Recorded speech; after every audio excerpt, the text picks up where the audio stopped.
Ryan Steelberg is president of Veritone Media. He is considered one of the foremost experts in digital and online advertising. In 2002, some of you will remember, Ryan and his brother founded DMark Broadcasting, which was eventually acquired by a tiny company called Google. Please welcome Ryan Steelberg. Thank you very much. I've seen a lot of people that I've seen over the years. It's good to be back and talking about one of my many passions, but that is audio and radio. I'm going to try to decipher that intro, but what we're going to be talking about today is the use of data and media analytics in all forms of audio broadcasting and television broadcasting, and how that's going to hopefully radically impact and improve what we're trying to do with advertising and fundamentally transform the programming itself. But to put this in context, we like to always look back in the past and see what has changed, what we've learned from it. And so I just wanted to go back to not the beginning with Marconi and Tesla and all that, but let's go a little bit farther in the future where some of the bigger shops turned this really into a commercial enterprise. And that really fundamentally started, in my opinion, when AT&T acquired a suite of patents and really turned radio and thought they could start to sell the concept of commercial radio. Just a few short years later, starting really in 1922, groups, earlier broadcasters like NBC, CBS, radio started to take off in terms of listenerships. But the business model back then was nobody knew how they were going to finance it, how were they going to pay for everything. The initial model was actually trying to sell radios. There was no advertising. AT&T actually sort of pioneered the first business model for radio, and they actually took it from their other side of the business, time and telephony. So just like we pay for minutes and that you paid for time using your cell phone today, that was AT&T's first concept of how they were going to monetize the spectrum that was being produced for AM and FM, back then AM. And that was selling time. So here's what's interesting. In 1922, on August 28th, I believe, was the very first commercial. This has been recreated, since we didn't have recording equipment back then, but I think it's pretty interesting. Friends, you owe it to yourself and your family to leave the congested city and enjoy what nature intended you to enjoy. Visit our new apartment homes in Hawthorne Court, Jackson Heights, where you may enjoy community life in a friendly environment. I think that was a 30. So even back then, they didn't use a 60, but in any event. But this was really the birth. It exploded, and $750 to $20 million in 7 years. On an adjusted basis, it grew in from just until 1929, it grew 50 times in revenue. But there was very little competition, right? Radio was pretty much it. And then obviously, like all things, new technology, something else came along and had a huge impact. But prior to television, there was what was interesting about radio at the time was there was two dominant formats, NBC's approach and CBS's approach. NBC was more akin to what AT&T was doing, selling blocks of time. So you would listen to the same network and actually go from sports to comedy to entertainment, from hour to hour, segment to segment. CBS went and was more progressive and went more for an audience-focused approach where they started to do more format-centric type of programming. The proof is in the performance. You look at the growth, NBC over the next 5 years grew 44% as compared to CBS growing 123%, right? Fascinating. So obviously the physics and how we were consuming it, the distribution radically didn't change. The format back then had a radical impact on the success and growth of the mediums. By 1945, height of World War II, and the wind down, radio is unstoppable. And there's a great ad, if you guys can read it, but I'll read it to you. It says, "When I was a little boy, nobody owned a radio. There weren't any. But Daddy, how did they sell soap?" Right? So it was synonymous, even back then. It's a great cartoon. One of my designers found this, and I thought it was really interesting. 1948, boom, that's when really TV network broadcasts began, and boom, it took off fast. Even despite the limited audience size at the time, the commercial loads and the advertising support behind radio versus TV, right out of the gates with very little audience, you saw the difference. The people were just gravitating and just sprinted towards that visual component, and the dollars were significant in terms of variance between, like, what, if you want to call it like a spot variance. Radio grew fast. I mean, TV grew very fast. Within just 7 years, 55% of the US was tuning in, and it didn't stop from there. So initially, the formats was still time-based, and then fundamentally, the advertising back then was mostly really native. It was sponsorship, as you see here, brought to you by Anacin, Advil pain reliever, and that both provide great stability for the initial industry out of the gates to get some big sponsors, but it was radically holding the industry back. And really, this is really the crux of the stop clock, right? The radio show clock, which we all know extremely well today, good or bad, and this fundamentally hasn't really changed in 40 years, right? TV, radio fundamentally still live and die on the radio show clock. The systems are still designed that way, stop sets, commercial breaks, network, local feeds, etc. Fast forward today, we're going to get to sort of in taking all these things into context, we still have audio and radio. We still have a very large engaged audience. We all know these, we all subscribe to it. We get these Nielsen studies. And we are, I like to say I'm a good consumer myself, right? I still consume audio, I still consume radio. But how I do that is just radically, completely different. Here's the most fundamental way I can explain how radically changing the consumption of audio is changing. I bought a new Tesla X, the SUV. I love it. Guess what's not in it? There's no AM. It's gone, right? Fundamentally, Elon Musk said, I don't think it's relevant anymore. FM's there, AM chip's gone. There's a rumor that the higher-end models have AM. Not true. So what does that tell us? My normal driving habits, I get in my car, I turn to 710 ESPN radio, local affiliate, right? And then boom, once my program's over, I shift to, ironically, Pandora in my car. Couldn't do it anymore. So I had to spend the next hour and a half trying to search through my program, going through, I think it was TuneIn that provided it, to finally find my affiliate feed. But guess what was different? Well, the formatting was slightly different. The ads were different. So in one fell swoop, a fundamental change has radically changed how I'm forced to go find the content that I like, okay? So I think that ties into, there's been a lot of discussion today from Chris, from Red, and other groups that what we truly believe is that the people in this room and in the audio ecosystem as a whole are producing some of the best, most relevant, sexy content there is. And I believe strongly that we are holding this content back by trapping it primarily still into long-form content and trying to shove it over the airs. We talk about podcasting, we talk about all these different things, but frankly, I feel that the industry has been holding it back and not being taking a more progressive and proactive initiative of getting the right content to the right person at the right second that they want it, whether that's short form, whether that's long form. So how do we do that? There's a lot of different discussions. We know who we're competing with. It's not just digital distribution. We are now competing against tens of thousands and millions of mini producers and artists themselves, YouTube stars. I have a 7-year-old boy, and he wanted his first poster. I was telling the story earlier. It wasn't Steph Curry. It wasn't LeBron James. It was Dude Perfect, the YouTube stars. He wanted it signed. He was begging me to take him, to the place in Texas and watch them crash cars, right? I look at my children. I also have an 11-year-old, and boom, they're like screaming to me, Dad, you guys need to wake up, right? Look what I do, and this is where it's going, okay? But here's the point. I think that we are in a perfect position right now, since we still have a healthy ecosystem, and we still have a lot of, and people are here. We're here for a reason. We're here for not just to mingle, but we're here to learn new ideas, and frankly, try to make this work and grow. And this is, in our opinion, one of the ways of how we're going to do that. How do we grow audience, and how do we grow market share and advertising dollars without fundamentally compromising the integrity of the content and the show itself? It's a challenging problem. People are trying to figure out for years.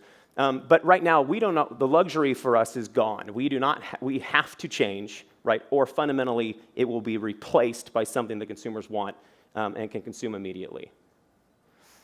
Native advertising. Native advertising is exploding. And there's different reasons for native. There's different terms for native, so I'm going to try to define what native is for a second. Native advertising, back just a few years ago, was called product placement, right? If you look at an old TV show, there's multiple different ways of doing a brand integration, whether it's my Apple computer sitting there and that shows up, whether it's me doing a live read or doing a product mention, or a full engrossed integration like in a Michael Bay movie where you have GM cars driving everywhere, right? Been around for a very long time. Fast forward today, the web also has a major problem, just like a lot of the issues that we have in broadcast and radio, is people are getting more and more immune to ads. We see over 6,000 ads per day if you are a US citizen, which is incredible, right? Your ability to just recognize or process an ad at that volume is nearly impossible. And now in my car, go back to my reference in my Tesla, the second that I have the opportunity at a commercial break, it is so easy to switch, right? Channel switching has always been a problem, but now we have radically new technology that's easy to use, ad blockers, ad skipping, right? So it's an assault on the spot-based format that this empire and these industries were built upon. So native advertising is one of the ways that people are trying to get around that. We know that you're tuned in. We know that if I'm tuned into the programming segment of 710 ESPN, that's when I'm engaged. And that's where a lot more people are investing a disproportionate amount of their budgets into native-based advertising. That trend, I believe, is strongly going to occur. There will be an equilibrium. At some point, Mike and Mike in the Morning can't handle the load, right? So the dollars are going to have to go somewhere at some point. If it's national programming, we can't have 5,000 different advertisers running on Mike and Mike in the Morning, right? One thing that, and as a backdrop this, is we are a technology, we are a data company. We are also an agency. So many of you here, you may know Veritone Media as the agency. That's us as well. We actually place and buy across all of you guys here over about $150 million a year in audio-based advertising, from national program like ESPN to podcasting groups such as The Blaze and Glenn Beck. So hopefully, if you haven't, one of our people in our buying group has spoken to people in this room. What's that afforded us is a kind of a unique situation where we're sort of on both sides. Right? We're not just trying to create a new form of technology to better the programming or ad efficacy, but it's our dollars. We're responsible for Uber's budget, right? Our client. I'm responsible for their budget, and so it better work. One ways we've been able to make this work is data. We all hear about more and more data, and it seems like it's almost overblown. But the type of data that I'm talking about is inside the content. Media analytics. This is actually when you mentioned that we were ingesting tens of thousands of hours of audio and video content a day, what we're specifically doing is, for example, with ESPN, we're taking direct satellite feeds of their programming as it's being produced, and we're indexing that in near real time. We're indexing everything you can imagine. Faces, objects, what's being said, the sentiment, everything, right? And the reason we're doing that is for a multitude of different reasons, but let's start with my agency's selfish need. I need to prove ad efficacy, not just for a pre-produced spot, but if Colin Cowherd does a live read in the morning, or Mike and Mike do a live read, I need to know that instantaneously. And I need to look at the variance between performance between that spot and that live read in real time. I can't wait a day, I can't wait 3 days. You know why? Because my client Uber literally is looking at stuff by the second. That's why. So we were forced to build this primarily for our own ad agency.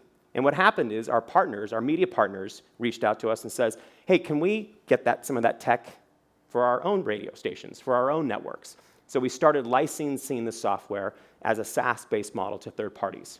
So what specifically does the data do? Here's the fundamental issue. We are still making a ton of our decisions and assumptions and opinions and actions about a very small portion of the data set. We believe that over 72% of the really valuable data is actually locked. It's not structured. It's unstructured data.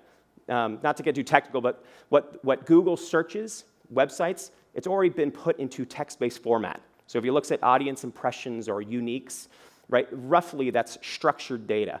When we look at audio and video, it's amorphous, right? If without me running some analytics through it, I don't know if I'm looking at a dog, obviously, programmatically, or I'm looking at a commercial. So imagine, and this is, again, you're going to have to go with me here. Imagine that if all the media, as fast as being produced, is infinitely indexed, just like the web, just like what Google did with the web. Imagine everything we can do. So I went to UCLA, sad events these past days, we're right next door, and I'm really interested in Miles Jack, right? And right now, I've invested a lot of my time waiting to hear that portion of the clip on audio of when Mike and Mike are going to talk about my favorite player, Miles Jack, right? And that's what I'm forced to do. And the way traditionally we want to monetize that, that's great. It forces me to go to time-based 7:10 at this time to listen to that. How the world wants to do it today, including me, is I want it brought to me. I want to set up my filters or create my profile, whatever my interests are, and I want all the clips based upon prioritization to come to me that are about Miles Jack, right? We can do that, all right? We can do that not just with web content, but with your content, okay? And so again, how this works simply is we ingest media. I don't care how it comes to us, whether it's uploaded as a file, whether it's, we work with radio groups that are using a barracks box and doing an HTTP stream, or we invest a little bit more and do direct satellite feed.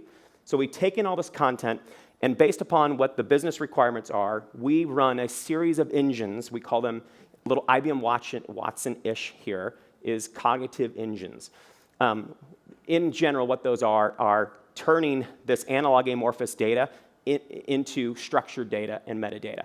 Here's an example, nuance, which is natural language processing speech recognition, one of many engines. And I choose nuance because they're kind of the 800-pound gorilla for converting speech to text. What that affords us to do is in our platform today, we have 22 different engines. So I have Face ID, facial recognition, object recognition, kind of went through before, transcription, speech recognition. You guys don't care. The important part is that when your media comes in at the cheapest price, in the shortest amount of time, can I turn that into actionable data that you can give to your sales department, that your program group or your social media group can immediately say, okay, I have trending topics that I know I want to ship out, right? How fast can I index my content that if I'm talking about Deflategate 2 with Tom Brady, that should be programmatic. That needs to be on Facebook and Instagram, Snapchat. You pick a name. There's going to be another one in 2 weeks. That needs to be out there as fast as possible. And it's not today at all. If you go search on Yahoo Video right now for Mike and Mike in the morning, the first video that shows up is like 9 months old. That's the reality, which doesn't make any sense. I want the best content. I shouldn't be forced to read a very old AP text article, right? And that's still what the dominant form of search and discovery is in the web today. So we ingest the media, we turn your content into data, and then we use our what we call TED, our temporal elastic database, fancy. It basically allows us to do the tough queries. I want to give me all the clips or content that includes when this person's on screen and they mention Deflategate in an aperture of 5 minutes, if people understand it. So I'm trying to find the exact content. You have to have all those data points in the same database so you can find it immediately. The short of it, the output of that roughly is getting the right content to the right person at the right time. And then lastly, cognitive analytics. Right now we're talking a lot about stuff is happening, and then we're doing post-analytics on it. Did the ads work? Did my content get shared on the web with a great reach in terms of social distribution? But it's also about prediction, right? What are we going to think's going to happen? If we start analyzing all this data, knowing what consumers want, and NPR mentioned this earlier, that imagine, she said it's like a deep dive, I think she went into that topic. Imagine if somebody gets a short form and then boom, we want to programmatically build content, right, to let them go deep. We can do that, right? So that's kind of the exciting stuff. But where we started, and this is important, so just give you a context of that it needs to, advertising needs to finance this revolution to a big extent, is we started this whole business trying to solve this problem. Rush Limbaugh was the client, was the media partner. Our client was LifeLock, and he was doing very effectively live reads, right, for LifeLock for years. We got to a point where we were completely blind. We didn't know what levels to do. We were seeing ROI numbers, and the cost of acquisition was fluctuating, and we didn't have intelligence because we didn't understand what was going on with the live reads. So we built this initially to solve that one problem, right? Can I see in real time inside organically what is happening, not just the pre-produced spots? So obviously we've grown a lot in about 2 years, where we are working with dozens of Chase Elliott. Time-wise, I'm going to skip over this. It's a little bit overkill in the tech. I'll go through the animation. But we also work with video, and we work with a lot of television groups. But as this is an example, what I'm walking through is, imagine you're watching a NASCAR event, and in real time, these engines basically tell you what is actually happening, right? In which logos are appearing on the screen, who is actually speaking, speaker identification, what exactly are they saying? All of this can be consumed through a platform, like a login and a password, but a lot of our clients never even log into our platform. They get our content through our APIs, right? Our job is to produce great, clean data, so you guys who know your business well can act upon that, whether it's improving your advertising or improving your programming.